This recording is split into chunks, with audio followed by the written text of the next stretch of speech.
Paano na po kung nawala na ang receipt at books of accounts o ledger? Binaha kasi kami, magpapaklose na po kasi ng BIR. Na-experience na po namin yan sa aming mga clients. Usually, meron din pong nakakawala ng mga documents for whatever reason. Katulad niyan, binaha or yung iba naman hindi na talaga mahanap. Ang good news po, makakapag-process pa rin po tayo ng BIR closure. Ang kailangan lang ay affidavit of loss. So notarize po yun, ilagay po natin lahat doon yung nawala nating documents na kailangan ni BIR para sa BIR closure. Pero ang bad news po, may penalty po ang mga documents na nawala natin. So depende na lang po yan sa BIR officer kung magkano po yung i-assess niyang penalties mo sa lahat ng documents po na nawawala.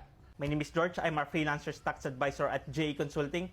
What we do is we are empowering online freelancers through simple and stress-free tax compliance. Kapag may tanong ka regarding freelancer BIR registration, BIR closure, or ITR filing, i-comment mo lang yan at sasagutin ko yan. If freelancer at meron kang concern or question regarding freelancers BIR registration and freelancers tax compliance, comment mo lang yan at sasagutin ko yan.